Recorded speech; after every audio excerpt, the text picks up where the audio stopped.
علمی point number 4، اور وہ ہے بھائیو، رچرڈ ڈاؤکنز نے اپنی کتاب دا گاڈ ڈیلوژن میں پوری کتاب کے اندر اس نے رسل کا نام، اسی طریقے سے ایمینول کانٹ کا نام، اسی طریقے سے فرائیڈ کا نام، کارل مارکس کا نام، یہ صرف برکت کے لیے لیا ہے انورٹڈ کاما میں۔ اصل میں جس کو اس نے فالو کیا ہے وہ چارلز ڈارون ہے، جو سمجھ لیں اس کا مرشد اعظم ہے، جس کی بنیاد پہ اس نے وہ ساری کتاب جو ہے وہ سارا اپنا مقدمہ پیش کیا ہے۔ چارلز ڈارون کی یہ کتاب origin of species by means of natural selection, یعنی مختلف جانداروں کا وجود میں آنا قدرتی چناؤ کے عمل کے ذریعے سے۔ یہ قدرتی چناؤ یا ایوولوشن یا نیچرل سلیکشن کیا ہے وہ میں بعد میں بتاتا ہوں۔ یہ 1859 کے اندر کتاب چھپی، 1859 میں، اور یہ بات بالکل حقیقت ہے کہ صدیوں سے منکرین خدا کو جو دلیل نہیں ملتی تھی کہ اتنی زیادہ 20 لاکھ کے قریب مخلوقات زمین پر کیسے آباد ہو گئیں، اور وہ اٹکل پچو سے بات کرتے تھے، ایک بنیادی اور مضبوط دلیل ان کو مل گئی ڈارون کی اس تھیوری کی شکل میں۔ ہے تھیوری ہے، ڈارون نے دعویٰ نہیں کیا کہ پریکٹیکلی ایسے ہوا، اس نے کہا یہ میری تھیوری ہے، ہائپوتھیسز ہے، ایسا ہی ہوا ہوگا۔ اب یہ نیچرل سلیکشن جو ہے اس کو سمجھ لیں، قدرتی چناؤ کو یا ایوولوشن کو، ارتقاء کو، تو ڈارون کا نظریہ یہ ہے کہ شروع میں کہیں سے ایک جاندار وجود میں آ گیا۔ اب یہ مسنگ لنک ہے کہ کیسے آیا، اس کو چھوڑیں، وہ بعد میں ہم ڈسکس کرتے ہیں۔ بہرحال ایک جاندار وجود میں آ گیا، اور پھر وقت گزرنے کے ساتھ ساتھ جو اس جاندار پہ حالات اور واقعات آئے، اس کے ذریعے اس کی ایوولوشن ہوتی رہی، اور جو اس کی نسل آگے پروڈیوس ہوئی، جن جانداروں نے حالات اور واقعات جو زمین پر برپا ہوئے ان کو سسٹین کر لیا، طوفانوں کو، اسی طریقے سے زلزلوں کو، اور ارد گرد کے حالات کو جو لوگ سسٹین کر گئے، جو جاندار، وہ زندہ رہ گئے اور باقی وقت کے ساتھ ساتھ ختم ہوتے چلے گئے۔ تو اس پورے پروسیس کو وہ کہتے ہیں ایوولوشن، اور قدرتی چناؤ ہوا، نیچرل سلیکشن۔ تو ہر نسل جو ہے اس طریقے سے آگے شفٹ ہوتی چلی گئی، اور کرتے کرتے اس وقت 20 لاکھ مخلوقات جو ہیں وہ روئے ارض پر موجود ہیں۔ اور اس کا یہ دعویٰ ہے کہ یہ جو زرافے ہیں یہ ہرن سے بن گئے ہیں۔ ہرن جو ہے یہ اپنی گردن لمبی کر کے پتے توڑنے کی کوشش کرتے رہے، حتیٰ کہ ان کی گردن لمبی ہوتی گئی نسل در نسل، اور اتنی بڑی گردن بن گئی۔ یہ تو کچھ نہیں، جو آگے اس نے بات کی ہے کہ مچھلیاں جو ہیں آہستہ آہستہ پانی سے نکلیں اور ریپٹائلز کی شکل اختیار کر گئیں۔ یہ مگر مچھ اور ایلیگیٹرز، اور اس طرح مچھلی پانی سے نکلے تو زندہ رہتی ہے، کہتے ہیں جو زندہ رہ گئیں، اب یہ ہائپوتھیسز ہے، جو زندہ رہ گئیں وہ ریپٹائلز کی شکل اختیار کر گئیں۔ اور اس سے بڑا مذاق کہ یہ ریپٹائلز آہستہ آہستہ انہوں نے اپنے ہاتھوں کو ہلانا شروع کیا تو پرندوں کی شکل اختیار کر لی۔ اب دیکھیں ہم لوگ ہنس رہے ہیں اس لیے کہ ہم جس جدید دور میں بیٹھے ہیں، ہمیں سائنٹیفک فیکٹس کے ذریعے کتنی ریالٹیز موجود، ہمیں پتا ہے کہ یہ زندگی کتنی کمپلیکس ہے۔ اس زمانے میں لوگوں نے اس کو اڈاپٹ کر لیا،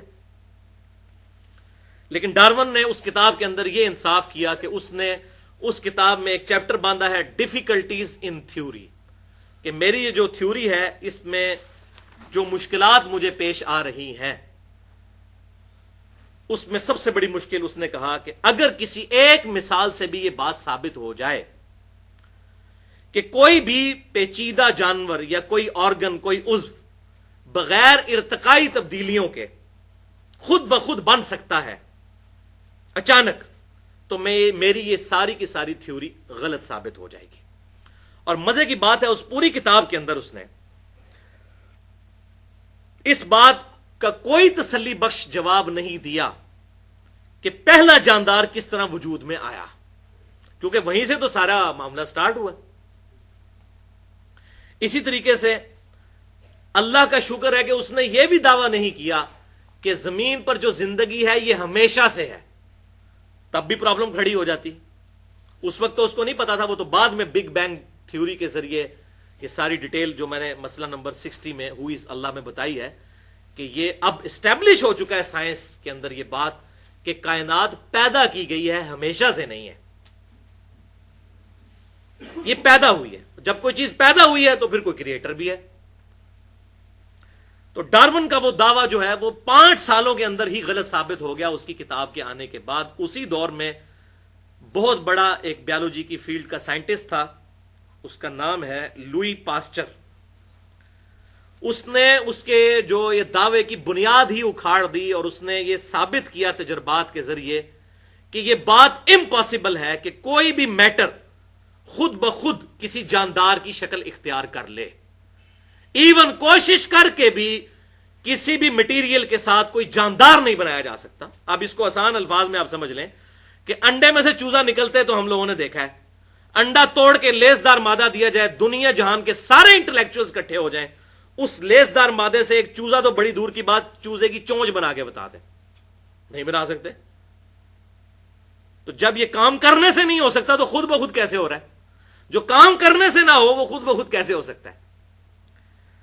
کیونکہ پہلے یہ سپونٹینیس جنریشن کا کنسپٹ پایا جاتا تھا جب لوگوں کو سائنس کی اتنی نو ہاؤ نہیں تھی۔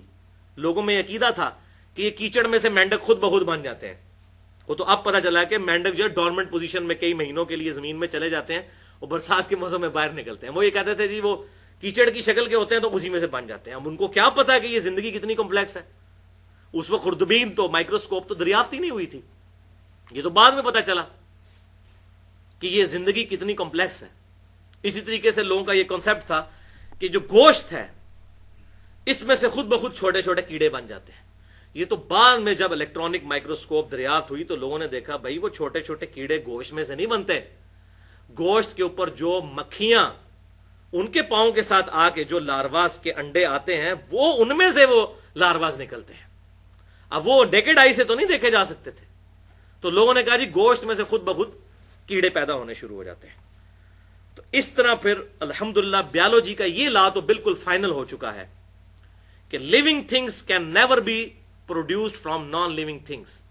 زندہ چیزیں کبھی بھی مردہ سے نہیں بنائی جا سکتی، زندہ ہی میں سے زندہ نکلے گا۔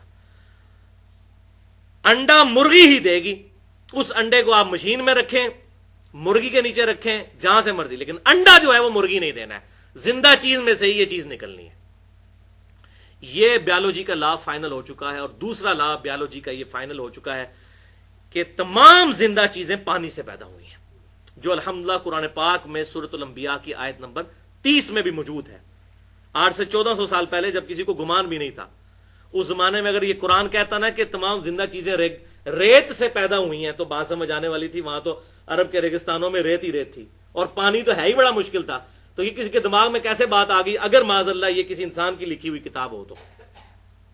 سورۃ الانبیاء آیت نمبر 30، وَجَعَلْنَا مِنَ الْمَاءِ كُلَّ شَيْءٍ حَيٍّ، اور ہم نے پانی سے ہر زندہ چیز کو پیدا کیا۔ افلا یؤمنون، کیا اب بھی تم ایمان نہیں لے کر آؤ گے؟ تو یہ دو لاز الحمدللہ بیالوجی کے فائنل ہو چکے ہیں۔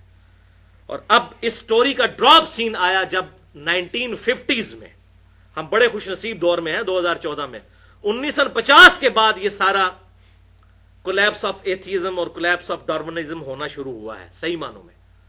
1950s میں ڈی این اے جب دریافت ہوا، جینز کی سٹرکچر دریافت ہوئی، تو لوگوں کو پتا چلا کہ بھائی لائف تو بڑی کمپلیکس ہے۔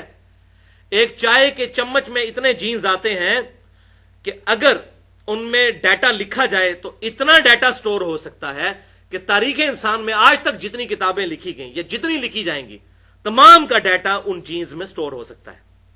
اور ڈی این اے میں یہ سارے کے سارے معاملات، جو آج ڈی این اے ٹیسٹ بھی ہوتا ہے، یعنی اگر کسی کا ڈی این اے کا سیمپل لے لیا جائے تو بتایا جا سکتا ہے اس کی آنکھوں کا رنگ کیا ہے، اس کے چہرے کی شیپ کیسی ہے، اس کی کھال کی کلر کیسا ہے، اس طریقے سے پورے جسم کو دیکھ کے انسان کے جتنے فیچرز ہیں وہ ڈی این اے سٹرکچر سے پتہ چل سکتے ہیں۔ تو یہ پورے کا پورا کوڈک فارم میں موجود ہے ڈی این اے کے اندر، ڈیزائن کی ہوئی چیز۔ تو یہ اس وقت تو لوگوں کو پتہ ہی نہیں تھا، خوردبین بھی نہیں تھی۔ یہ تو خوردبین کے ذریعے جب چیزیں دیکھی گئیں کہ ایک سیل، ایک خلیہ جو بیسک یونٹ ہے انسان کا، کسی بھی زندہ چیز کا خلیہ، جو 1 ملی میٹر کا بھی 1000واں حصہ ہوتا ہے، دوربین کے ذریعے جب اس کو، خوردبین کے ذریعے، اور پھر الیکٹرانک مائکروسکوپ 1960 کے قریب جو ہے بنائی گئی، جب دیکھا گیا تو پتا چلا کہ بھائی ایک خلیہ اتنا کمپلیکس ہے، اس میں ایک پورا اس کا پاور جنریشن سسٹم ہے، پورے اس کے اندر بیریئر لگے ہوئے ہیں، پوری کنٹرولنگ سسٹم، کنٹرول روم موجود ہے. تو حیران کن بات ہے، سائنٹسٹ کہتے ہیں کہ ایک خلیہ، اس کے اندر جتنا کچھ موجود ہے، اگر اس کو ہم ان تمام چیزوں کو پریکٹیکلی بنائیں تو نیو یارک سٹی جتنی جگہ چاہیے ایک خلیہ بنانے کے لیے، جتنی چیزیں ایک خلیے کے اندر رکھی ہوئی ہیں.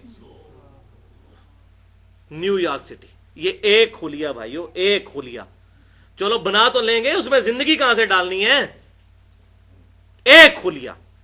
تو انسان کے جسم میں ایک خلیہ نہیں ہے، سینکڑوں بھی نہیں ہے، لاکھوں بھی نہیں ہے، کروڑوں بھی نہیں ہے، اربوں بھی نہیں ہے.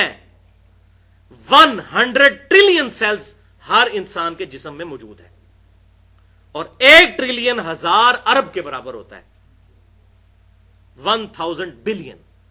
اور 1 ارب اتنا بڑا فگر ہے کہ کوئی شخص 24 گھنٹے اگر 1 2 3 4 5 6 یہ گنتی گنتا رہے تو 25 سے 30 سال لگیں گے 1 ارب گننے کے لیے. یہ 1 ارب ہے. 1000 ارب ہوگا تو 1 ٹریلین، اور 100 ٹریلین سیلز. ہر ایک انسان، جو ہم یہاں 100 کے قریب لوگ بیٹھے ہوئے ہیں، ہر ایک کے جسم میں 100 ٹریلین سیلز موجود ہیں. اور سائنٹسٹ کہتے ہیں یہ اتنا بڑا فگر ہے کہ اگر انگلینڈ جیسے 30 ملک ہوں اور 30 کے 30 درختوں سے پر ہوں تو 30 انگلینڈ کے ملکوں کے درختوں کے پتے جتنے ہوں گے وہ 100 ٹریلین ہے. یہ ایک انسان کے جسم میں. تو یہ صرف سیلز ہیں، ان سیلز تک خوراک جاتی ہے بھائی خون کے ذریعے. جو نسیں ہمارے جسم کے اندر، ایک انسان کے جسم میں اتنی نسیں ہیں کہ 2.5 چکر پوری زمین کا سرکمفرنس کور کیا جا سکتا ہے. 1,00,000 کلومیٹر.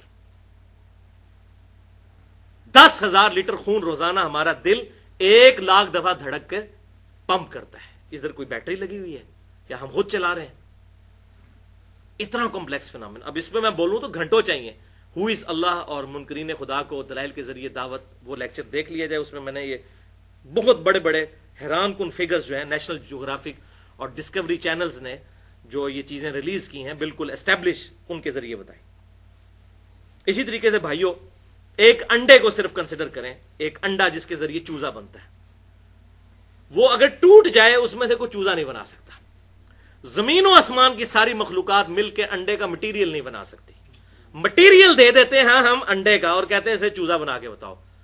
تو بھائیوں کوئی ایک انڈا روزانہ اربوں انڈوں میں سے مرغیوں کے چوزے، کووں کے چوزے، کبوتروں کے چوزے، ٹھیک ہے، چیلوں کے چوزے، اور کتنے، یہ ایون مکھیاں، یہ ایک ڈریگن فلائی جس کو ہم ہیلی کاپٹر کہتے ہیں پنجابی میں، یہ بھی ایک بال پوائنٹ کے نقطے جتنا ایک انڈا ہے جس میں سے نکلتی ہے. اور اس کے ایک ڈھیلے میں 25,000 آنکھیں ہوتی ہیں. 50,000 آنکھیں ہیں ڈریگن فلائی. ڈریگن فلائی کا کوئی ماڈل نہیں ایگزیکٹ بنا سکتا. زندہ ڈریگن فلائی بنانا تو بڑی دور کی بات. اور یہ کہنا ہے کہ ایک انڈے میں سے ڈریگن فلائی خود بخود بن جاتی ہے، تو بھائی جو کام خود بخود ہو سکتا ہے وہ تو پھر کرنے سے بھی ہو سکتا ہے. تو سارے مل کے ایک ڈریگن فلائی کا ایک پاری بنا کے بتا دیں. پھر ایک بیج جس کو زمین میں بویا جاتا ہے وہ اپنے سائز سے 6 ارب گنا بڑا اور بعض کا 10 ارب گنا بڑا درخت بن جاتا ہے. زمین سے وہ خوراک، زمین وہاں سے کم بھی نہیں ہوتی، سورج کی روشنی سے اپنی خوراک تیار کرتا ہے. 100 فٹ اونچے درخت، اس سے بھی زیادہ اونچے ہوتے ہیں، اوپر کے پتوں تک بھی پانی زمین سے پہنچتا ہے. موٹریں لگی ہوئی ہیں، اور ایک درخت تو ہے نہیں ہے، ٹریلینز آف ٹریز دنیا میں موجود ہے. اور پھر ان پہ فروٹ لگتا ہے، ان کی ٹائمنگ ہوتی ہے. ایک بیج اتنا ڈیٹا سٹور کر سکتا ہے کہ دنیا کی کوئی ہارڈ ڈسک اتنا ڈیٹا سٹور نہیں کر سکتی. یہ پورا فینومینا کہ درخت کب پکے گا، اس پہ جب پھل کب لگیں گے، اس کے پتوں کی شیپ کیا ہوگی، اس کے تنوں کا سائز کیا ہوگا، ایک ایک انفارمیشن جو ایک درخت کو دیکھ کے آپ لکھ سکتے ہیں وہ ساری بیج کے اندر تو موجود ہے. زمین و آسمان کی ساری مخلوقات مل کے ایک بیج بنا کے بتا دیں. تو اگر نہیں بنا سکتے تو کہیں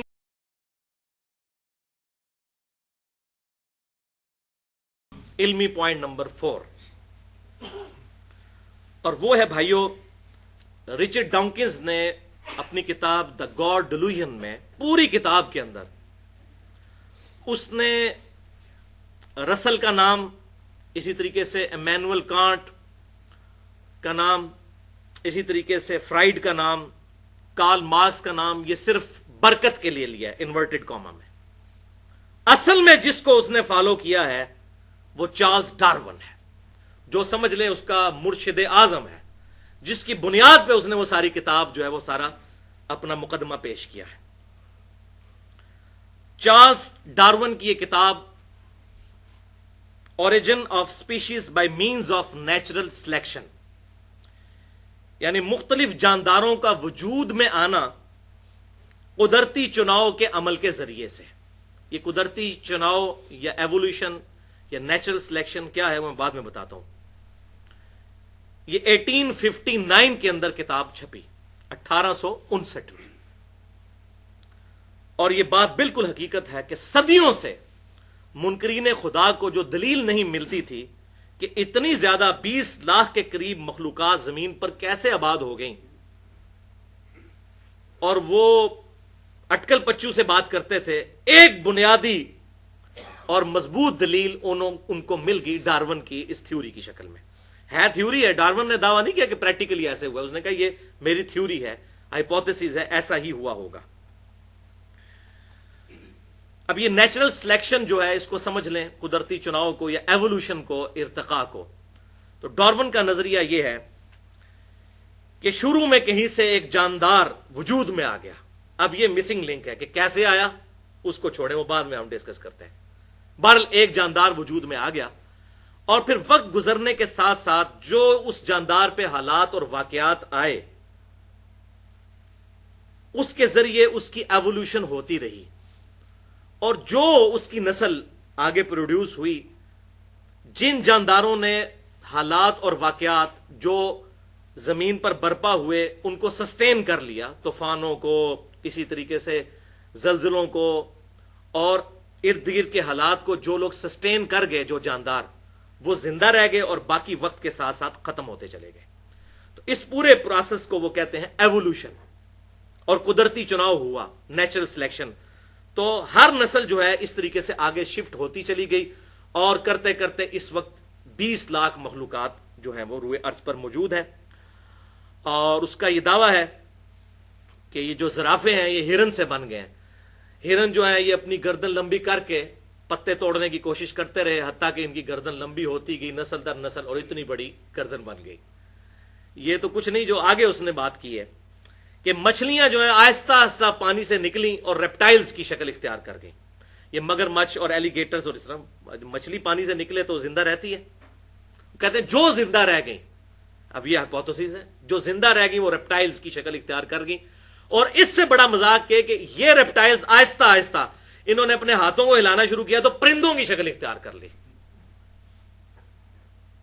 اب دیکھیں ہم لوگ ہنس رہے ہیں اس لیے کہ ہم جس جدید دور میں بیٹھے ہیں، ہمیں سائنٹیفک فیکٹس کے ذریعے کتنی ریالٹیز موجود، ہمیں پتا ہے کہ یہ زندگی کتنی کمپلیکس ہے. اس زمانے میں لوگوں نے اس کو اڈاپٹ کر لیا. لیکن ڈارون نے اس کتاب کے اندر یہ انصاف کیا کہ اس نے اس کتاب میں ایک چیپٹر باندھا ہے ڈیفیکلٹیز ان تھیوری، کہ میری یہ جو تھیوری ہے اس میں جو مشکلات مجھے پیش آ رہی ہیں، اس میں سب سے بڑی مشکل اس نے کہا کہ اگر کسی ایک مثال سے بھی یہ بات ثابت ہو جائے کہ کوئی بھی پیچیدہ جانور یا کوئی آرگن، کوئی عضو بغیر ارتقائی تبدیلیوں کے خود بخود بن سکتا ہے اچانک، تو میری یہ ساری کی ساری تھیوری غلط ثابت ہو جائے گی. اور مزے کی بات ہے اس پوری کتاب کے اندر اس نے اس بات کا کوئی تسلی بخش جواب نہیں دیا کہ پہلا جاندار کس طرح وجود میں آیا، کیونکہ وہیں سے تو سارا معاملہ سٹارٹ ہوا. اسی طریقے سے اللہ کا شکر ہے کہ اس نے یہ بھی دعویٰ نہیں کیا کہ زمین پر جو زندگی ہے یہ ہمیشہ سے ہے، تب بھی پرابلم کھڑی ہو جاتی. اس وقت تو اس کو نہیں پتا تھا، وہ تو بعد میں بگ بینگ تھیوری کے ذریعے یہ ساری ڈیٹیل جو میں نے مسئلہ نمبر 60 میں ہو از اللہ میں بتائی ہے کہ یہ اب اسٹیبلش ہو چکا ہے سائنس کے اندر یہ بات کہ کائنات پیدا کی گئی ہے، ہمیشہ سے نہیں ہے. یہ پیدا ہوئی ہے. جب کوئی چیز پیدا ہوئی ہے تو پھر کوئی کریٹر بھی ہے. تو ڈارون کا وہ دعویٰ جو ہے وہ 5 سالوں کے اندر ہی غلط ثابت ہو گیا. اس کی کتاب کے آنے کے بعد اسی دور میں بہت بڑا ایک بیالوجی کی فیلڈ کا سائنٹسٹ تھا، اس کا نام ہے لوئی پاسچر. اس نے اس کے جو یہ دعوے کی بنیاد ہی اکھاڑ دی، اور اس نے یہ ثابت کیا تجربات کے ذریعے کہ یہ بات امپاسبل ہے کہ کوئی بھی میٹر خود بخود کسی جاندار کی شکل اختیار کر لے، ایون کوشش کر کے بھی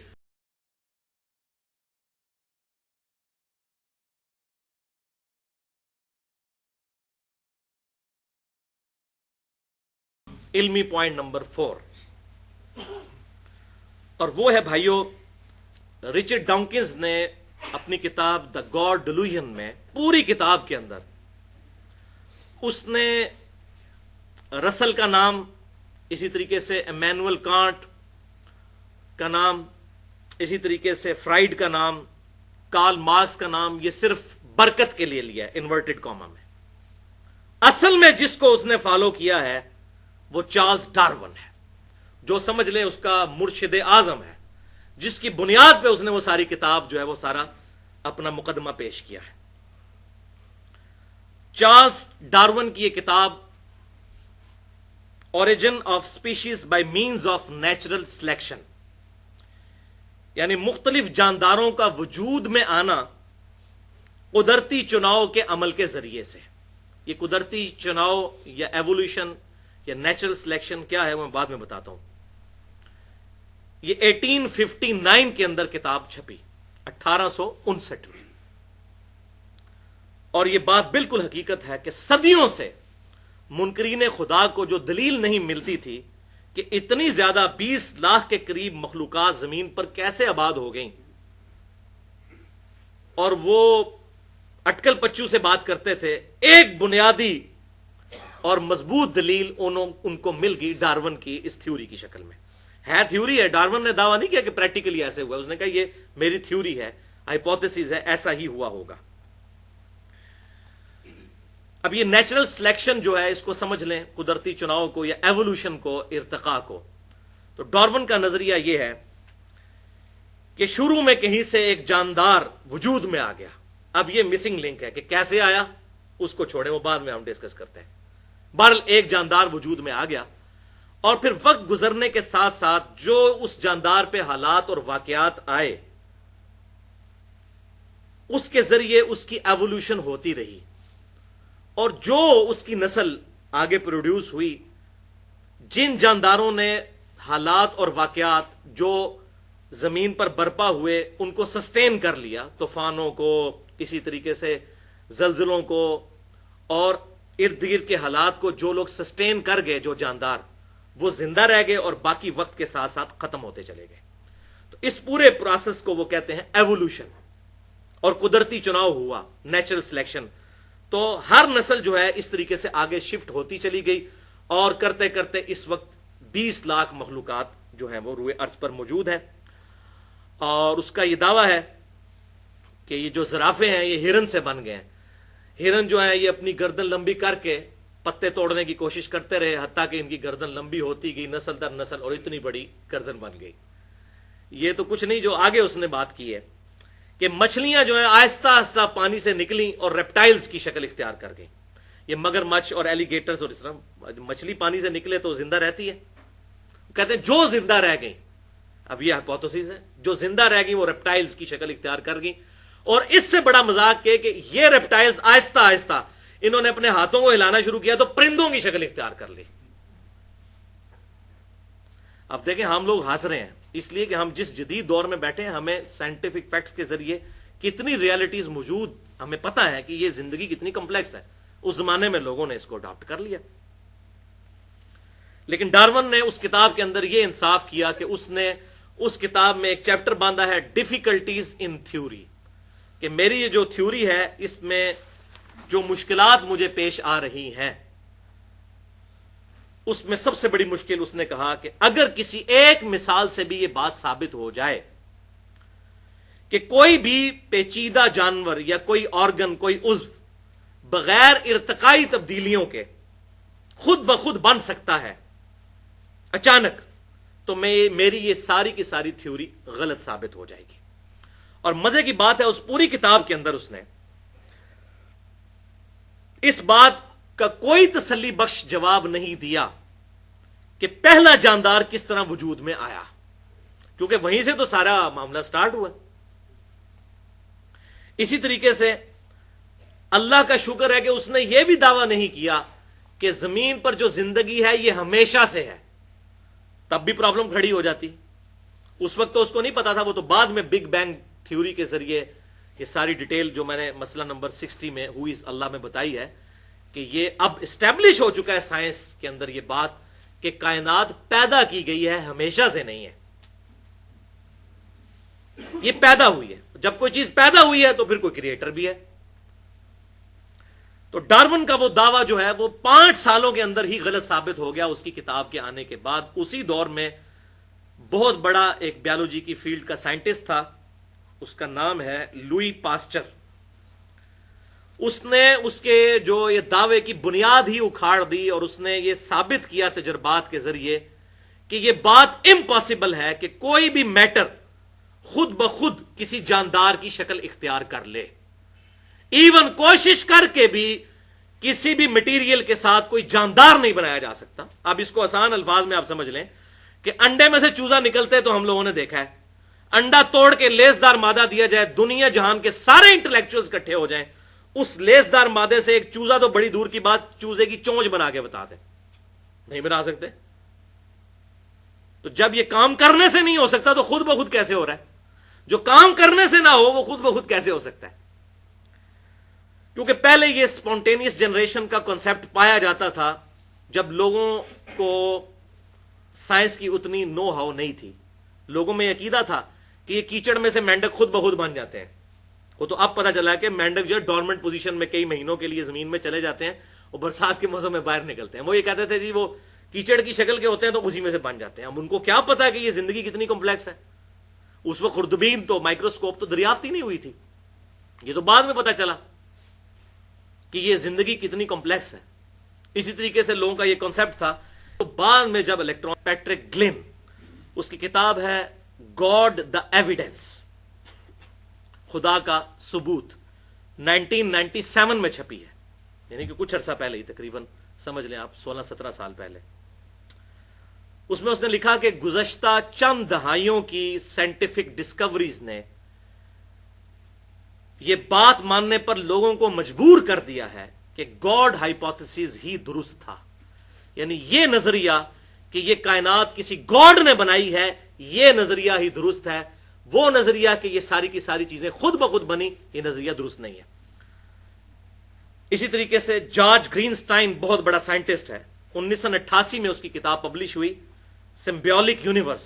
اس میں اس نے یہ بات لکھی کہ نہ چاہتے ہوئے بھی سائنس کی یہ ڈسکوریز 20ویں صدی کی کیا ہمیں اس بات کی طرف دھکیل رہی ہیں کہ ہم کسی سپریم بینگ کی تلاش میں ہیں, کسی ایک سپر نیچرل ایجنسی کی تلاش میں ہیں کہ جس نے اس کائنات کو بنایا ہے, کہ یہ اتنا کمپلیکس ڈیزائن کیسے بن گیا.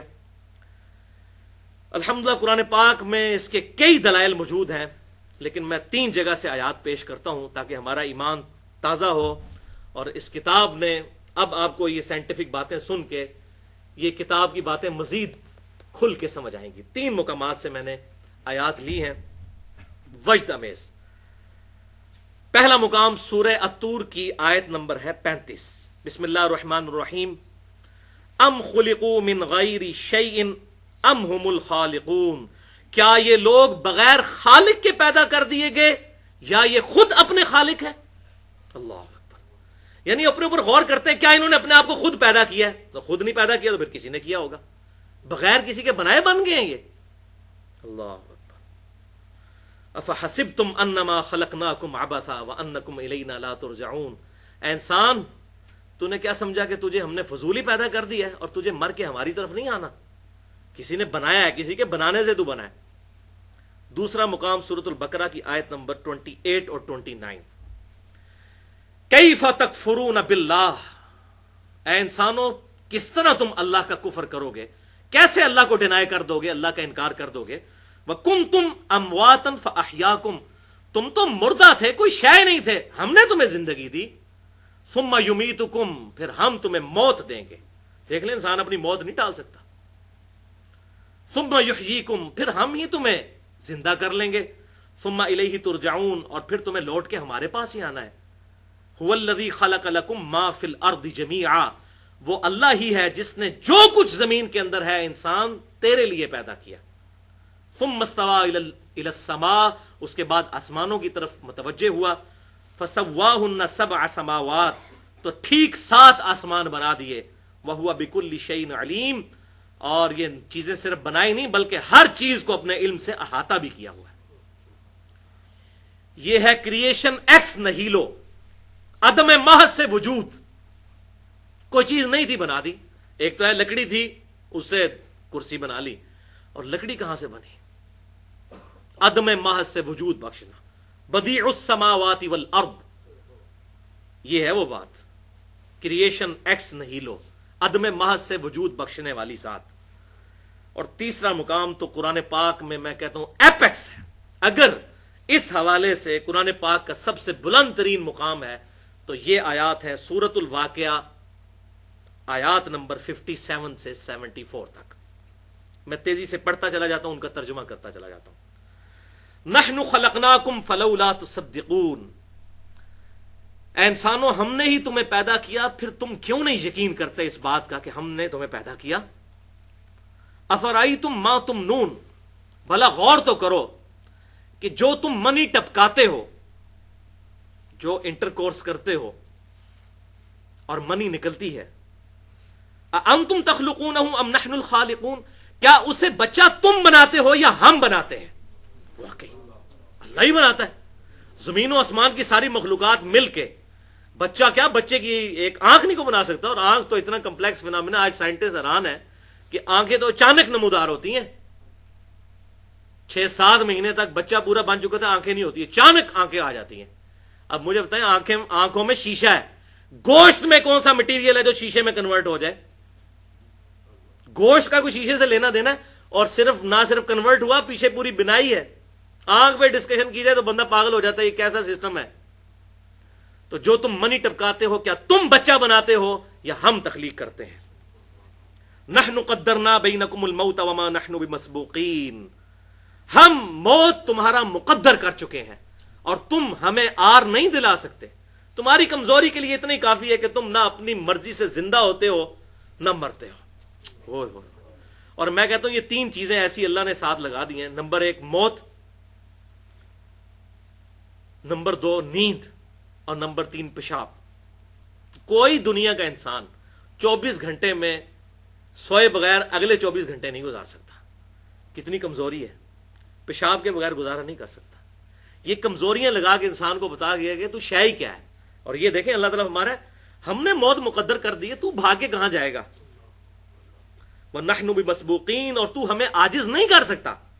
أَلَا أَن نُبَدِّلَ أَمْثَالَكُمْ وَنُنْشِئَكُمْ فِي مَا لَا تَعْلَمُونَ، کہ ہم تجھے کسی ایسی شکل و صورت میں پیدا کر دیں جو تیرے علم میں نہیں.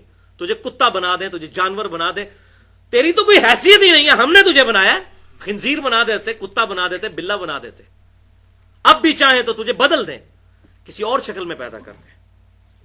وَلَقَدْ عَلِمْتُمُ النَّشْأَةَ الْأُولَى، بے شک پہلی دفعہ جو تمہیں ہم نے پیدا کیا ہے اس کا علم تو تمہیں ہو چکا. فَلَوْلَا تَذَكَّرُونَ، تو کیوں نہیں نصیحت حاصل کرتے کہ جو ہم نے تمہیں پہلی دفعہ پیدا کیا تمہارا کوئی اختیار اس میں نہیں ہے، تو اب ہماری مرضی پہ چلو. اللہ افرائیتم ما تحرثون، بھلا بتاؤ تو یہ جو کھیتی بوتے ہو تم زمین کے اندر، بیج بوتے ہو، انتم تزرعونہ ام نحن الزارعون، کیا تم اس کو کھیتی بنا کے باہر نکالتے ہو یا ہم نکالتے ہیں؟ اللہ اکبر. پوری انسانیت تباہ ہو جائے اگر زمین جو ہے اگانا بند کر دے. 2 ہی چیزیں ہیں نا جی، کھانے کی خوراک اور دوسرا پانی. پانی کا بھی ذکر آنے لگا ہے، وہ تو بہت بڑی چیز ہے، وہ تو اینڈ پہ انہی آیات میں آ جائے گا، وہ تو کلائمیکس ہے. جو کھیتی جو تم بیج بوتے ہو تم نکالتے ہو یا ہم نکالتے ہیں؟ اللہ. لو نشاء لجعلناہ حطاما فظلتم تفکہون، اگر ہم چاہیں تو یہ ساری کھیتی کو بھس بنا دیں اور تم سوچ میں پڑ جاؤ یہ کیا ہو گیا، بوئی تھی گندم اور نکلا بھوسا، اب کھائیں گے کہاں سے؟ انا لمغرمون، اور بے شک پھر تم کہو گے ہم تو غرق ہو گئے. بل نحن محرومون، بلکہ ہماری تو بد نصیبی کہ ہم نے بیج بویا تھا اور نکلے ہی کچھ نہیں ہے.